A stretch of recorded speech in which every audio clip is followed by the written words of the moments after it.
Thank you, Mark. New at 10 o'clock, preventing the next school shooting. That's the idea behind a bill in the State House to create a system where students can call and leave an anonymous tip if they hear of a threat at their school. King 5's Alex Rozier spoke with the man behind the bill and tells us why it's so personal for him.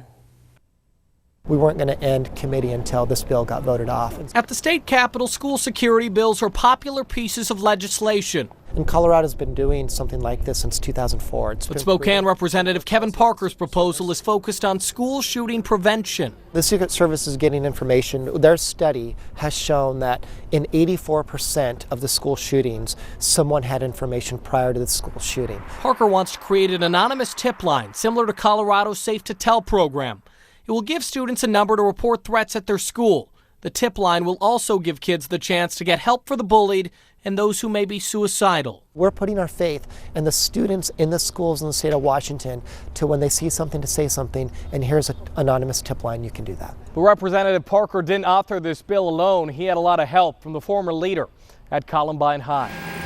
When I was informed by my secretary that there was a report of gunfire, ran out of my office right into the gunfire. Frank DeAngelis was the principal at Columbine when 12 students and a teacher were killed in a 1999 school shooting. And for me, I still experience post-traumatic stress disorder.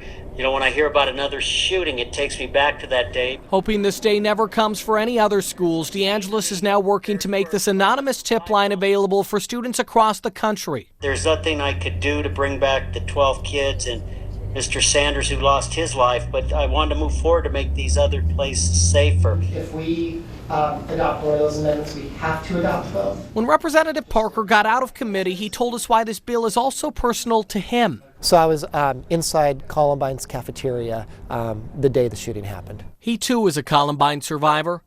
On April 20th, 1999, he was helping kids in the cafeteria as a Young Life leader when the shooting occurred. Now he's leading legislation to make sure school shootings are stopped before they happen. In the gut of gut, my heart of hearts, I believe this legislation will prevent school shootings. In Olympia, I'm Alex Rozier, King 5 News. Here's a closer look at how a similar program in Colorado called Safe to Tell is working. In 1 month last year, Safe to Tell received almost 80 tips. Most didn't lead to arrests. The state attorney general's office runs the program, and it considers a number of factors to separate empty threats from actual danger. Some of the big ones, though, related to bullying, cyberbullying particularly. Suicide is really high up there in terms of concerns and reports for young people. Organizers of the program say talk of a threat typically isn't enough to trigger action. There needs to be a plan for a threat to be credible.